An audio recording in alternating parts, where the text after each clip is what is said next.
అందులో భాగంగా బాలసముద్రం చిల్డ్రన్స్ పార్క్లో రిజర్వల్ చిల్డ్రన్ మరియు ఆడిటోరియం చిల్డ్రన్స్ పార్క్ అభివృద్ధిలో భాగంగా 2 కోట్ల రూపాయలు శాంక్షన్ చేయటం జరిగింది.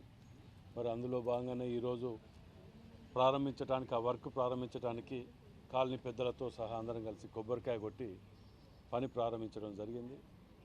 మరి ఈ యొక్క పార్కుని చాలా అందంగా తీర్చిదిద్దే విధంగా పట్టణంలో ఉన్నటువంటి అన్ని పార్కులను కూడా తీర్చిదిద్దే విధంగా అభివృద్ధి ప్రయాణంలో భాగంగానే ఇక్కడికి రావటం జరిగింది.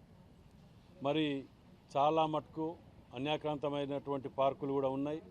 పార్కు జాగాలు కూడా ఈ కాలనీలో కూడా నేను గతంలో కూడా చెప్పడం జరిగింది.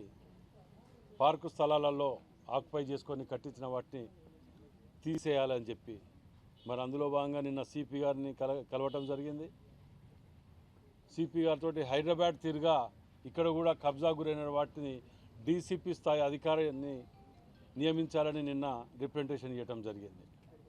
అదేవిధంగా ఈ పార్కులలో పబ్లిక్ గార్డెన్, పద్మాక్షమ్మ గుట్ట ఇలాంటి పార్కులలో అసాంఘిక కార్యకలాపాలు కూడా జరగకుండా ఉదయాన సాయంత్రం పెట్రోలింగు, డ్రగ్స్ మరియు ఈ గంజాయి ఇట్లాంటి వాటిలలో కూడా ప్రత్యేక టీంని ఏర్పాటు చేయాలని చెప్పి నిన్న పోలీస్ కమిషనర్ గారిని కలిసి రిప్రజెంటేషన్ ఇవ్వటం జరిగింది.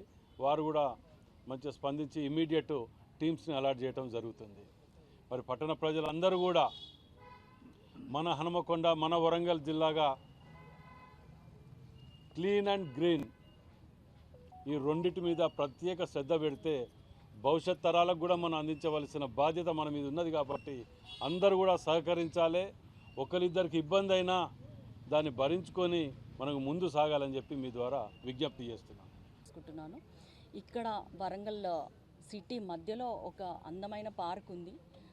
అది కూడా చిల్డ్రన్స్ పార్క్ అనేది పబ్లిక్ గార్డెన్ అవి ఇవి మనకి వేరే రకంగా ఉన్నాయి, కానీ ఇది కేవలం పిల్లల కోసం అని ఏర్పాటు చేసిన పార్క్ కాబట్టి దీని మీద ప్రత్యేక దృష్టితోటి అన్నగారు 2 కోట్ల రూపాయలు నిధులు తీసుకొని రావడం జరిగింది. అదే విధంగా ఈ పార్క్ డెవలప్మెంట్ అంతే వేగంగా జరగాలని ఆదేశించడం జరిగింది అధికారులని, డిఈ గారిని. ఇక మరియు ఇక్కడ హార్టికల్చర్ మున్సిపాలిటీ 2 సమన్వయంతో పనిచేసి ఈ పార్క్ని క్లీన్ అండ్ గ్రీన్గా ఉంచాలని ఎమ్మెల్యే గారు ఆదేశించడం జరిగింది. రానున్న రోజులలో కూడా వరంగల్ని చాలా బ్యూటిఫై చేసుకునే విధానాలు లేదా పనులు, అభివృద్ధి పథకాలు చాలా ఉన్నాయి. అందుకు కూడా చైర్మన్ గారు మరియు మన ఎమ్మెల్యే గారు నేను కూర్చొని ఎక్కడెక్కడ అభివృద్ధి పనులు చేయొచ్చో ఆలోచించుకొని కేంద్రం నుంచి తీసుకురావాల్సిన నిధులన్నీ కూడా నేను తప్పకుండా తీసుకొస్తా అని మీ ద్వారా తెలియజేసుకుంటున్నాను. Thank you.